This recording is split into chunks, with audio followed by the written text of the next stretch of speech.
Hello everyone. So, yesterday we started a new chapter and that was light, reflection and refraction. And that is also known as ray optics. Fine, I told you that anything dealing with the light, the sun rays or the rays is known as optics. So, there were two main types of optics and they were reflection and refraction. As I told you earlier, if light is incident on a smooth plane and an opaque surface, it reflects back and so it is known as reflection. But if the light falls on a smooth plane but a transparent surface, it bends and so it is also known as refraction. We also saw the laws of reflection as well as the laws of refraction. The first law of reflection was that the angle of incidence is always equal to the angle of reflection, and that was something like theta I is equals to theta R. Okay. The next law was that the point of incidence, the incident ray, the point of reflection and the normal drawn to the surface all lie in the same plane. So these were the two laws of reflection. The second thing what we studied was refraction. If a light is incident on a transparent surface, it bends towards the normal and so it is known as refraction. We also studied the two laws of refraction, which were that the incident ray, the normal drawn to the surface, the point of incidence and the refracted ray all lie in the same plane. Okay, this was the first law which was similar to the second law of reflection, and the second law of refraction is that the sine angle of incidence is always equal to the sine angle of refraction, and so did we studied yesterday. Sine theta I upon sine theta R is equals to constant. This law is also known as Snell's law. Remember students, this law is also known as Snell's law. Fine. So we did till there. What we will do today is one new topic about refraction, and that is known as refraction through a glass slate. Okay. We can state this equation as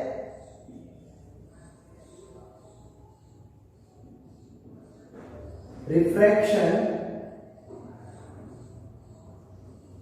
through a rectangular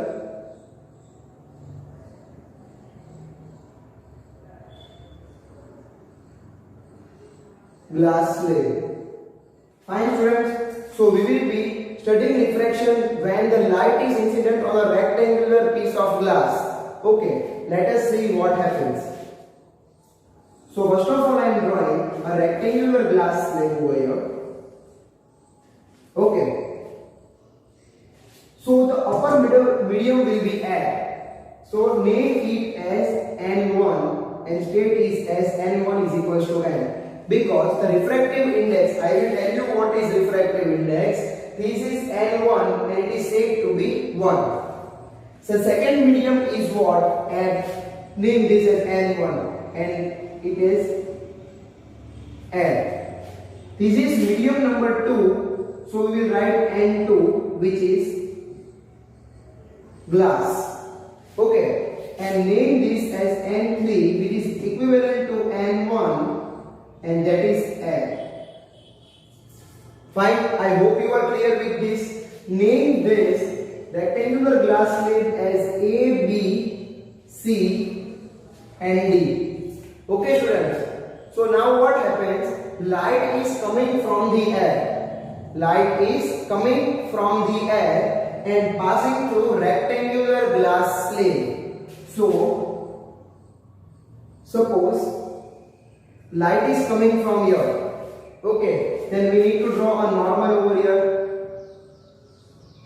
So this is the first normal and name it as normal 1. Okay, so whenever light is falling over here, light should go in this direction. But light is bending towards the normal and it goes like this. Okay, so students, this will be your incident ray.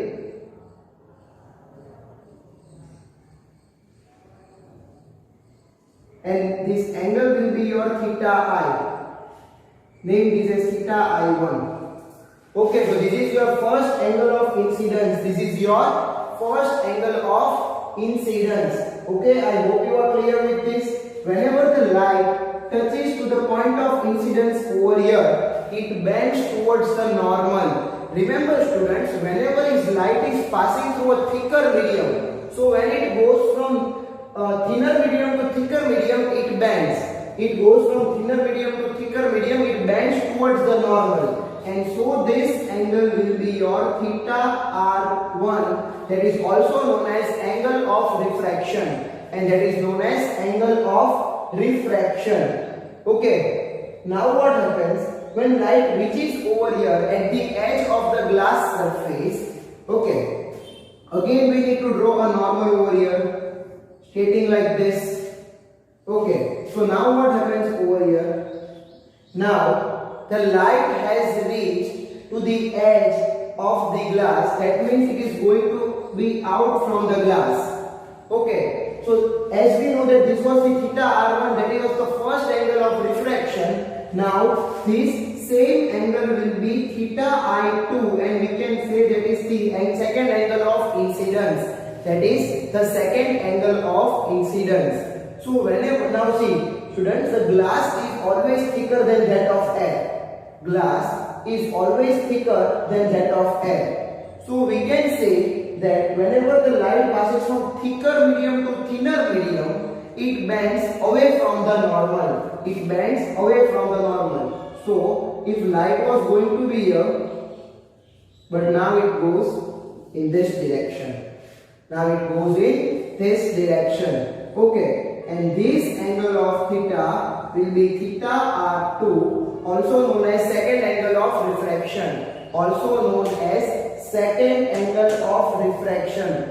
Students, this question is quite important for your exams. Always they are asking us the refraction through a rectangular glass slide. You need to draw the whole thing. Okay, first of all you need to explain that ABCD is a rectangular glass slide. Fine, then we will be passing the light from theta I1, that is the first angle of incidence. Whenever the light passes through the medium, it bends, and so that is known as second angle of first angle of refraction. Now the same ray is converted into theta I2, also known as the second angle of incidence, and then it passes to theta R2, that is also known as the second angle of refraction. I hope you are clear with this. So we can see over here the light was going to pass from here. Okay, but now the light is passing from here. So there is a difference of size between this, and this distance is known as lateral shift. It is known as lateral shift or lateral difference. Okay, this distance between the apparent position and the real position will be lateral shift. Fine, so this dotted line is the imaginary line, that is the apparent real position, and this will be the apparent position. I hope you are clear with this. The distance between the real position and the apparent position, or say the imaginary line and the real line, is lateral shift. It is known as lateral shift. I hope you are clear with this. Okay, theta R1 was the first angle of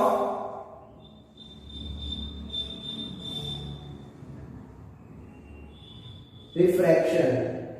Okay, I hope you are clear with this. So from this thing we have concluded that whenever a light passes from thinner medium to thicker medium, okay, whenever light passes from the first one thinner to thicker, it bends towards normal. Okay, so whenever light is passing, thinner is air and glass is more thicker, that is medium 1 is less than medium 2, and so light bent towards the normal. Here you can see that the bend was in this direction. Okay, but whenever the light passes from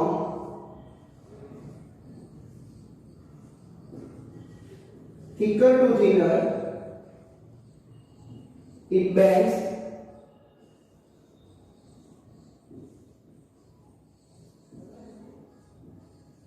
away from normal. Okay, I hope you are clear with this. There was the refraction through a rectangular glass slab. Okay, this was the refraction through a rectangular glass slab. Okay, the change between the thinner area and the thicker area, okay, is also known as refractive index, but that we will study in detail afterwards.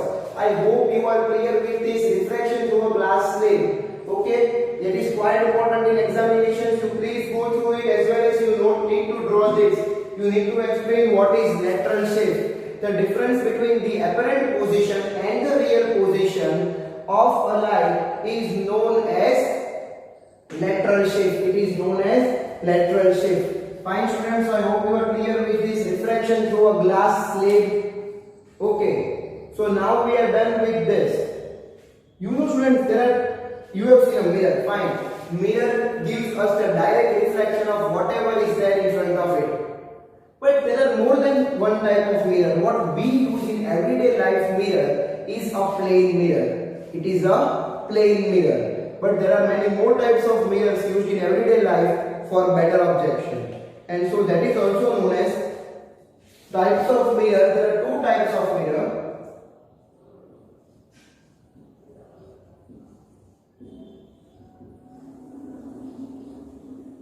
Number one is concave mirror. The number one is concave mirror. Fine students, I hope you are clear with this concave mirror. What is concave mirror? The inner curve of the mirror is said to be the concave mirror. The inner band or the inner curved surface of any mirror is known as concave mirror, because it is in the shape of cave, and so it is said to be a concave mirror. Okay, we will write over here. The inner curved surface is said to be a concave mirror. The inner curved surface is said to be a concave mirror. Okay, so whenever we are keeping any object, the object will be always placed over here. The object will be always placed over here. And this is said to be the principal axis, or say pole. This is the imaginary line that is passing through the surface of the mirror, and it is said to be a principal axis. It is said to be a principal axis. Okay, and this will be your pole. This will be your pole. The distance between the pole and the object distance is said to be object distance, and it is denoted by capital U. And it is denoted by capital U. So whenever a light is passing from here, it gets reflected over here and goes down. And the light where it gets incident is also known as focus. It is also known as focus. The center or the radius of this curvature is also known as the center of curvature. Okay, it is also known as center of curvature or radius of curvature. You know students what?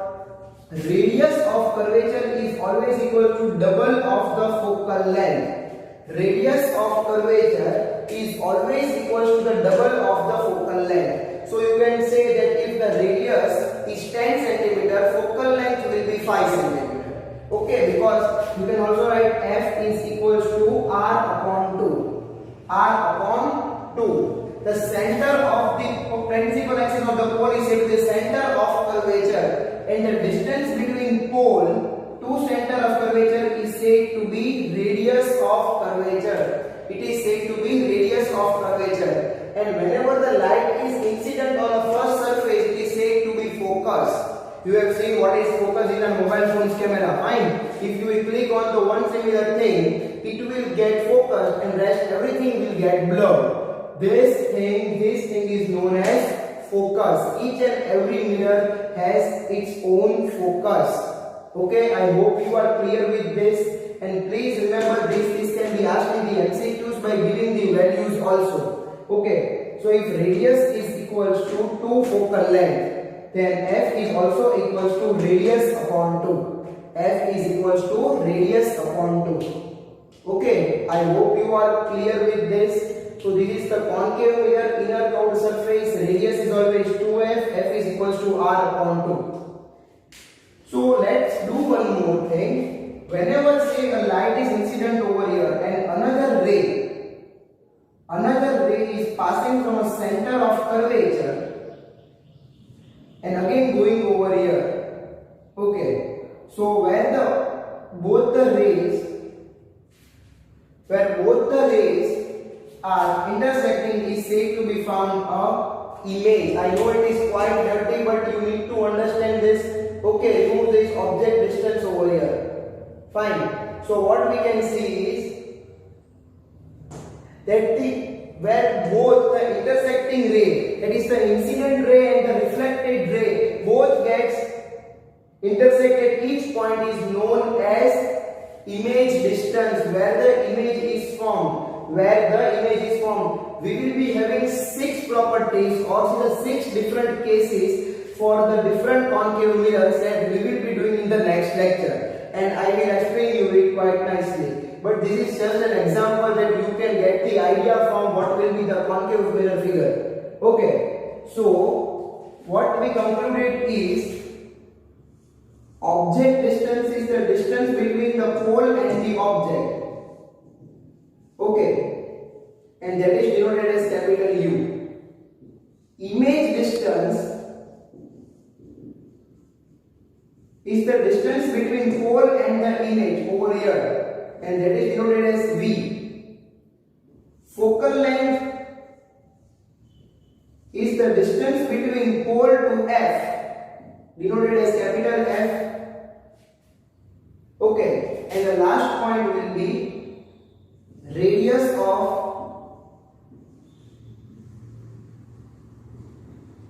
curvature, and that is denoted as capital R.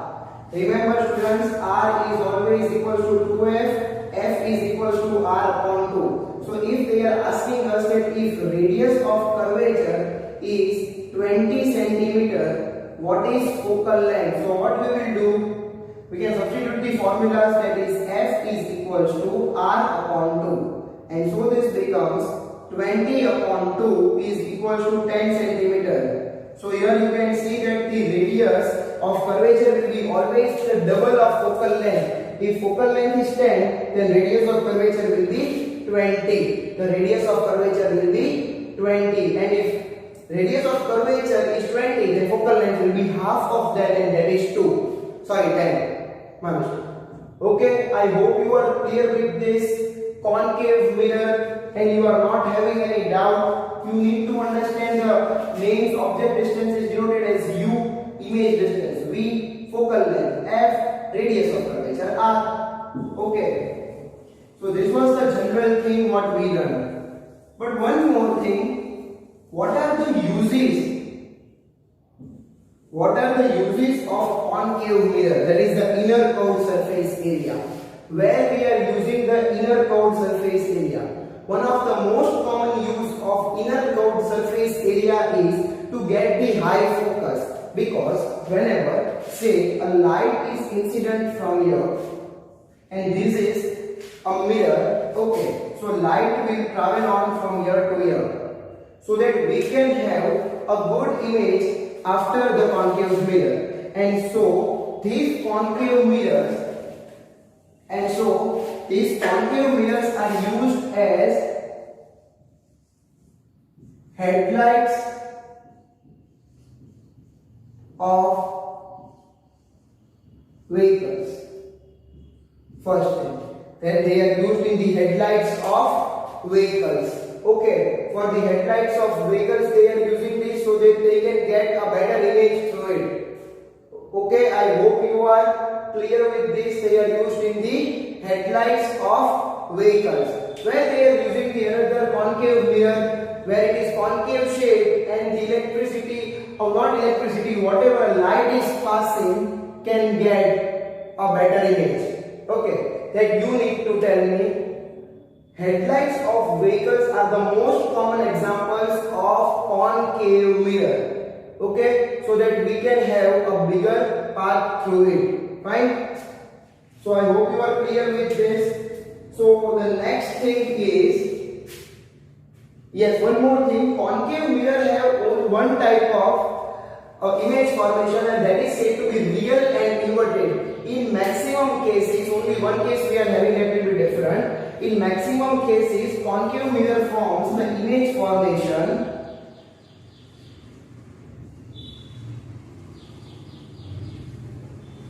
and that will be real and inverted. Real and inverted. Inverted stands for if the object is kept over here, image will be like this, inverted. And this is said to be real and inverted. So I hope you are clear with concave mirror. The inner curved surface uses as the headlights of vehicles. There are many uses more than this. Just now I am telling in short. Image formation will be always real and inverted. So I hope students you are clear with these things. Okay. Let us see the next type of mirror.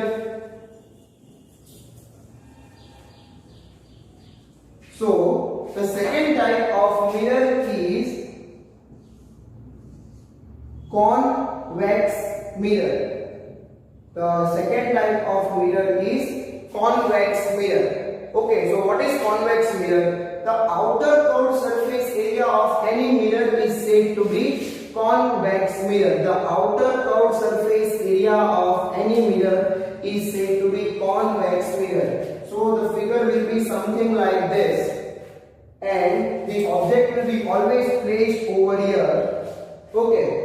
And the object will be always placed over here, so the image formation will be over here, but it will be always smaller than that of object size. So I hope you have understand convex mirror is outer curved surface of mirror is known as convex mirror. It is known as convex mirror. Okay, the image formation for the convex mirror is always virtual and erect. What is the meaning of virtual? Virtual stands for imaginary. Virtual stands for imaginary. It's not that, but we need to think that it's there. Virtual stands for virtual, reality stands for animation or anything like that. So virtual stands for imagination. So image formation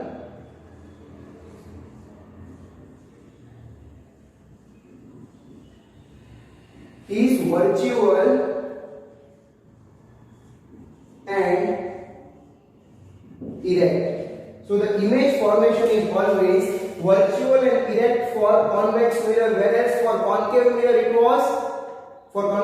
was real and inverted. It was real and inverted, but for convex mirror it is virtual and erect. One more thing. As I told you that the image formation for the convex mirror will be always less than that of object distance. Everything over here is also same. Okay, everything over here will be same. This will be your principal axis or pole. This will be your object distance denoted as u. This will be your image distance v. Focus will be f. Radius of curvature will be r. Radius of curvature will be r. So I hope you are clear with these two types of mirror. They are said to be a concave mirror and convex mirror. What are the uses or the general views of convex mirror? Where we are using this? So one of the most common use of the convex mirror in our day-to-day life is the rear view mirrors of the vehicles. The rear view mirrors of the vehicles. Okay. So that will be what uses. Rear view mirrors of vehicles. rear view mirrors of vehicles.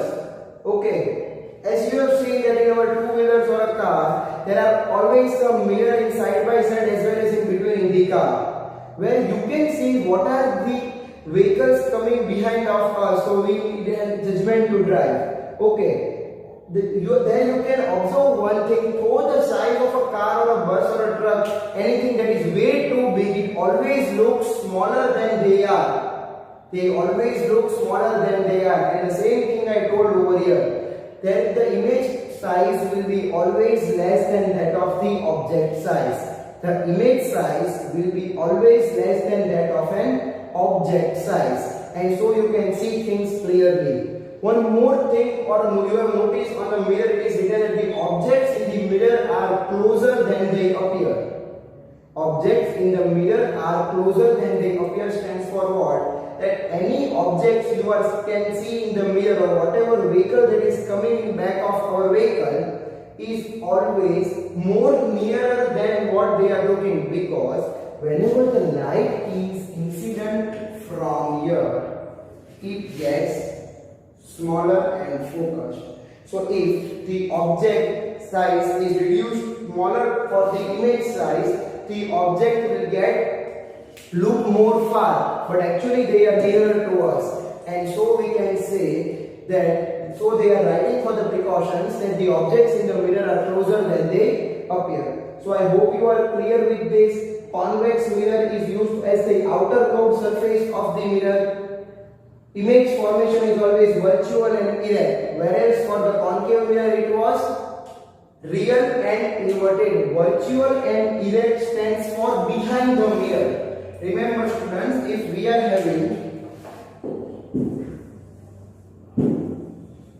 having formation of image over here, then this is the main mirror. So this is the left hand side of the mirror and this is the right hand side. So behind the mirror is always imaginary, and that is said to be a virtual. That is said to be a virtual. But on the same side of the mirror, if it is like this, okay, and then it is said to be real but inverted. Why it is real? Because it is on the same side of the mirror. It is on the same side of the mirror. But whereas if the image formation is behind the mirror, if the image formation is behind the mirror, then it is said to be virtual and erect. It is said to be virtual and erect, whereas this will be real and inverted. So students, I hope you have understand this also. That is the types of mirror, the laws of reflection we did, the laws of refraction we did, as well as the reflection through a glass slate.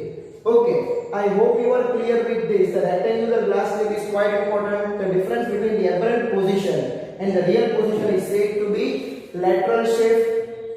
Air is always thinner than glass, whereas glass is always thicker than air. And so I have written over the light passes from thinner to thicker, bends towards the normal. Where it is thicker to thinner, it bends away from the normal. And so the object is like this test. Okay, for the next topic we will go on from the next lecture. Thank you.